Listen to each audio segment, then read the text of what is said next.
بسم اللہ الرحمن الرحیم، السلام علیکم۔ آپ تک نیوز اسٹوڈیو سے آپ کا میزبان ندیم خان آپ کی خدمت میں ایک بار پھر سے حاضر ہے۔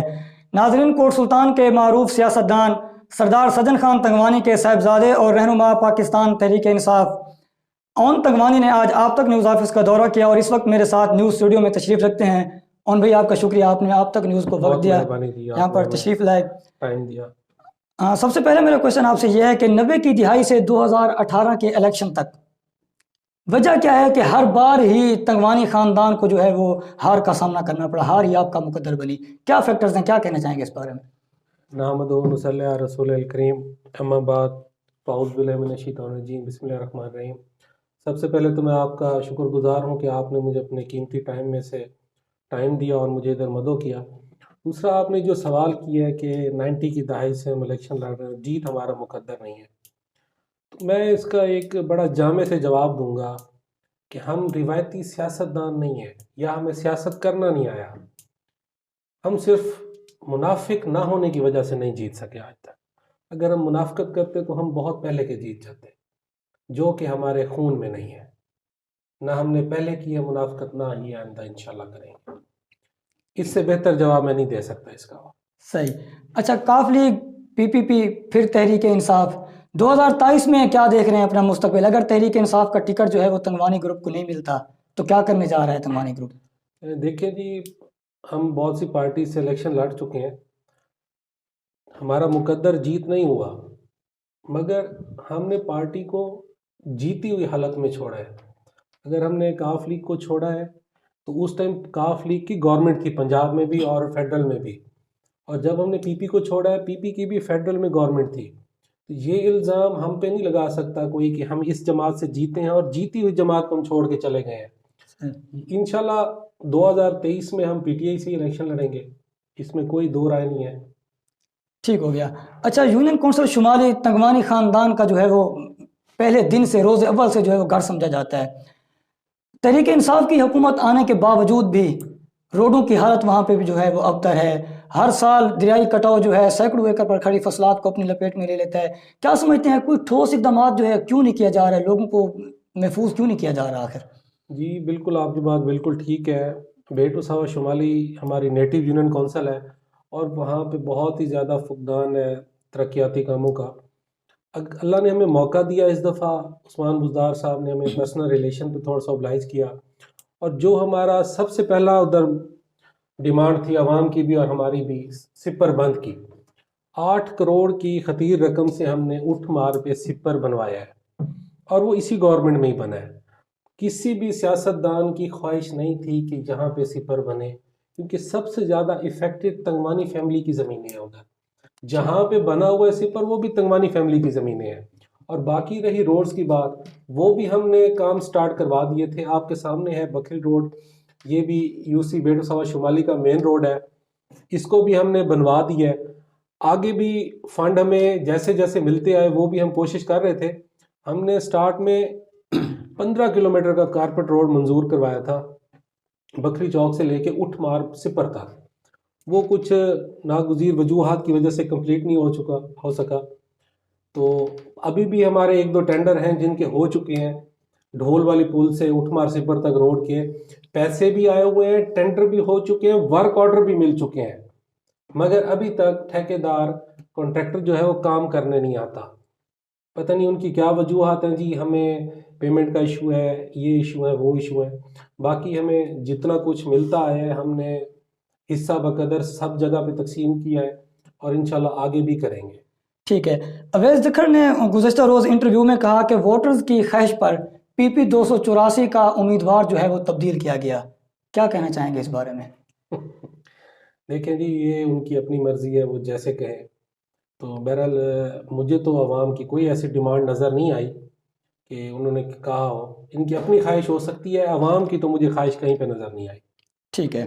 اگر تحریک انصاف کا ٹکٹ نہیں ملتا جی، جنرل الیکشن 2023 میں، تنگوانی گروپ کیا کرنے جا رہے ہیں؟ آزاد حیثیت میں الیکشن لڑیں گے، کسی کے ساتھ اتحاد کرنے جا رہے ہیں، یا کوئی اور پارٹی جوائن کرنے جا رہے ہیں پھر اس بار؟ ندیم بھائی، یہ کوسچن آپ ان سے پوچھیں تو زیادہ سوٹیبل رہے گا، کیونکہ ہم تو میرٹ پہ ہیں۔ ہم نے پچھلی دفعہ بھی کوئی 1000-1500 کے مارجن سے الیکشن لوز کیا ہے، وہ ملٹیپل فیکٹرز تھے جس کی وجہ سے ہم لوز کر گئے۔ تو میں اس بات میں نہیں جانا چاہوں گا. مردوں کا کام اچھا، ہوتا ہے آپ نے مقابلہ ملٹیپل فیکٹرز کی بات کی ہے. گزشتہ انٹرویوز میں انہوں نے یہ بھی کہا کہ 45,000 ووٹ اس وقت جا کے بنتا ہے جب ملٹیپل فیکٹرز جو ہیں وہ ایڈ ہوتے ہیں. جی. یہ ملٹیپل فیکٹرز بتائیے گا، یہ کیا چیز سر ہے؟ ملٹیپل فیکٹرز یہ ہوتے ہیں جیسے ملٹیپل فیکٹرز ہمارے ساتھ تھے ویسے ہی ملٹیپل فیکٹرز ان کے ساتھ تھے. یہ ہوتا ہے کہ پینل کے ساتھ ہوتا ہے، کچھ ووٹ ہمیں وہ دلواتے ہیں، کچھ ہم ان کو دلواتے ہیں. تو موسٹلی یہ ہوتا ہے کہ جہاں پہ بھی الیکشنز ہوتے ہیں mostly M P As M N As کو زیادہ ووٹ دلواتے ہیں اگر ریشو کاؤنٹ کی جائے تو. یہ ہوتے ہیں ملٹیپل فیکٹرز. ٹھیک ہو گیا. اچھا، 40 سال سے زائد تقریباً جکھڑ خاندان اور تنگوانی خاندان کی جو ہے وہ رفاقت رہی. وجوہات کیا بنی، وجہ کیا بنی کہ آخر یہ رفاقت جو ہے ایک دم ختم ہو گئی؟ نہیں، ہمارے بزرگ ہیں جکھڑ فیملی کے جو ہے ہمارا بڑا اچھا ریلیشن ہے، ہمارے کچے کے ذمہ دار ہیں. یہ سیاست میں ہوتا ہے جی، ان کو اپنا مفاد نظر آ رہا تھا کیونکہ علی اصغر گلمانی صاحب ایم این اے کا الیکشن کنٹیسٹ کرنے جا رہے تھے، تو اس وجہ سے ان کو بڑی پریشانی ہو گئی کیونکہ پچھلی دفعہ بھی وہ پی ٹی آئی کے فلو میں بھی بڑے کم مارجن سے 5,000 کی لیڈ سے جیتے تھے. تو ان کو یہ پریشانی ہو گئی کہ اس ٹائم مرہان کنگوئی بھی اس حلقے میں نہیں تھی، اس دفعہ وہ بھی حلقے میں واپس آ گئی ہے.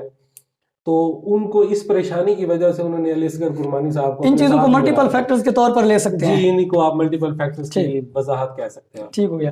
تحریک انصاف کی حکومت رہی، آپ الیکشن لوز کر کے 2018 میں جکڑ صاحب ایم این اے رہے. جکڑ صاحب نے کس حد تک آپ کو فیسیلیٹیٹ کیا، آپ کے ووٹرز کو، آپ کے سپورٹرز کو؟ سر میں آپ کو اس کے تھوڑا سا ٹائم لوں گا آپ کو ایکسپلین کرنے کے لیے. یہ بات ملک نیاز احمد جکھڑ صاحب پہلے بھی کہتے تھے، آج بھی مانتے ہیں کہ اگر میں کچھ تھوڑا سا ٹائم سجن خان کی کمپین پہ لگا دیتا تو یہ الیکشن جیت جاتے. میں لیا کے حلقے میں پیر رفاقت کی اور رندھاوا صاحب کی کمپین میں اتنا مصروف رہا، ان کو میں ٹائم نہیں دے سکا. حالانکہ یہ حلقہ ان کے کمپیٹیٹر کا نیٹو حلقہ ہے، پیر ثقلین شاہ صاحب کا گھر کا حلقہ ہے ہمارے والا. وہ اتنا ٹائم نہیں دے سکے اور انہوں نے ایز سچ مجھے نہیں لگتا کوئی اوبلائج کیا ہوا ہمیں انہوں نے کوئی بھی اوبلائج نہیں کیا. ہمیں جو بھی فنڈ ملے ہیں، جو بھی چھوٹے موٹے کام ہوئے ہیں، وہ عمران خان صاحب کی مہربانی ہوئی ہے انہوں نے، اور عثمان بزدار صاحب کی کاوش سے ہمیں جو ہوئے ہیں. صحیح ہو گیا. پی پی 284 کے ٹکٹ دینے اور لینے میں ملک نیاز احمد جکھڑ کا کتنا کردار دیکھ رہے ہیں آپ؟ جی میں اگر سچی بات کہوں تو اس ٹائم تو مجھے 0 سے بھی میں -% کہہ سکتا ہوں ملک نیاز احمد جکھڑ صاحب کا کوئی کردار نہیں ہونا ٹکٹ دلوانے میں. کیونکہ اس کی سب سے پہلی مثال تو یہ ہے کہ عمران خان صاحب خود کہہ چکے ہیں کہ میں بہت کچھ سیکھ چکا ہوں ان بلیک میلرز سے جنہوں نے مجھے اقتدار میں بلیک میل کیا اور میری گورنمنٹ گروائی ہے، تو میں خود ٹکٹس دوں گا. جس کی زندہ مثال آپ کے یہ جو بائی الیکشن ہوئے ہیں پنجاب میں جو 20 حلقوں کے، انہوں نے خود ایک ایک بندے کا انٹرویو لے کے کیا ہے. کیسر مگسی صاحب ہمارے لیے سے ایم پی اے منتخب ہوئے ہیں، ان کا انٹرویو لیا انہوں نے. اور ملک صاحب کی تو خواہش تھی کہ ریاض گرواں ادھر پی ٹی آئی پہ لڑیں، اور انہوں نے بڑی کوشش بھی کی تھی مگر ٹکٹ نہیں مل سکا ان کو. اچھا، سردار درے یزدانی آپ کے ماموں ہیں، آپ کو چھوڑ کر علی اصغر گروپ کو انہوں نے جوائن کیا. وجوہات کیا بنی، کیا دیکھ رہے ہیں آخر اتنا قریبی رشتہ ہونے کے باوجود بھی آپ کی حمایت سے وہ چیئرمین بھی بنے سٹی کے؟ جی نہیں، ان کا اپنا ایک بہت اچھا حلقہ ہے باب حیدر، اور میرے ماموں ہیں، بڑے ماموں ہیں میرے. اور جیسے وہ کہتے ہیں نا ماں ڈبل ماں کا پیار ہوتا ہے، وہ ہمارے ماموں ہیں بہت پیارے. وہ انشاءاللہ ابھی تو الیکشن میں بہت ٹائم ہے، وہ ہمارے ساتھ ہی ہوں گے انشاءاللہ، آپ دیکھیں گے. سرپرائز دینے جا رہے ہیں آپ انشاءاللہ. صحیح ہو گیا.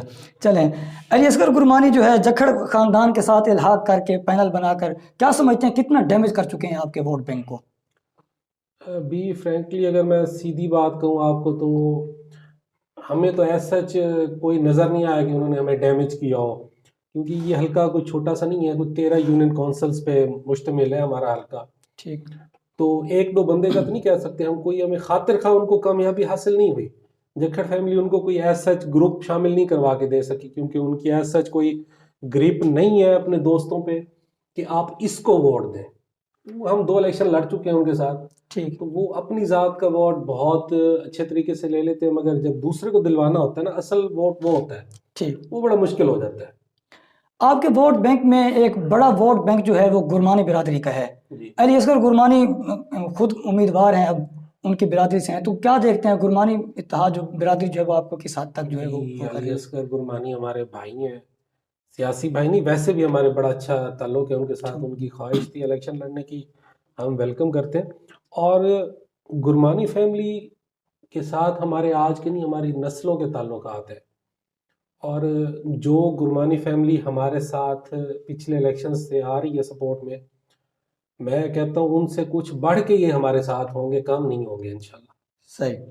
پنجاب گورنمنٹ کی تبدیلی کے بعد سوشل میڈیا پر آپ کی طرف سے جو ہے وہ ایک مہم چلائی گئی کہ اچلانا صاحب نے جو ہیں آپ کے فنڈز جو ہیں وہ رکوائے ہیں، کتنا صداقت ہے اس بات میں؟ جی، جب میں آپ کو اس کی ڈیٹیل بتا دوں، عمران خان صاحب جب لیا دورے پہ آئے تھے تو میٹنگ کے دوران میرے والد صاحب نے خان صاحب کو کہا کہ جی لوگ ہمیں اب بہت تانے دیتے ہیں کہ آپ کی گورنمنٹ پنجاب میں بھی ہے، وفاق میں بھی ہے، تو اب تو ہمارے کام کروا دیں، ہم اپوزیشن میں ہیں.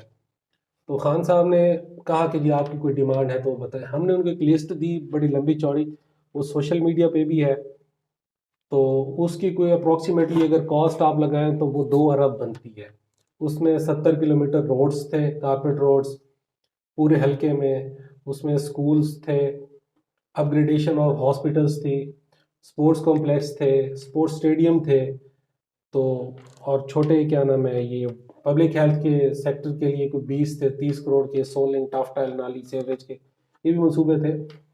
تو خان صاحب نے وہ اپروو کر کے ہمیں ڈائریکٹیو جاری کیا اس کا پی ایم آفس سے، وہ ابھی بھی اویلیبل ہے.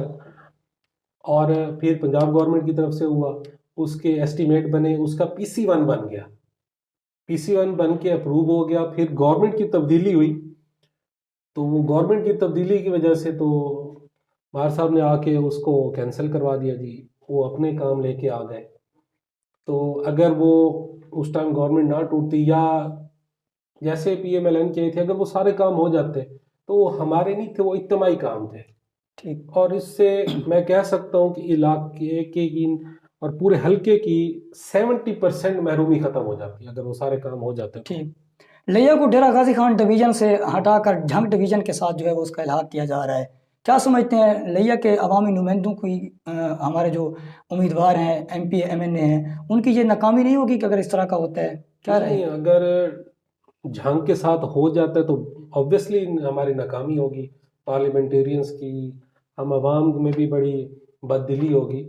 اور میں امید سے ہوں، میری آج بات ہو رہی تھی صوبائی وزیر ہیں شہاب خان سیئر صاحب اور سید رفاقت علی گیلانی صاحب بھی، کیونکہ کابینہ کے ممبر ہیں، تو یہ پوری کوشش کر رہے ہیں کہ جھنگ کے ساتھ ہم نہیں جانا چاہتے، اور یہ اپنے احتجاج بھی ریکارڈ کروا کے ہیں. اور اس کا فائنل ڈیسیجن عمران خان صاحب نے کرنا ہے، کیونکہ جھنگ ہمیں سوٹ نہیں کرتا، ہماری ثقافت نہیں ملتی اس کے ساتھ.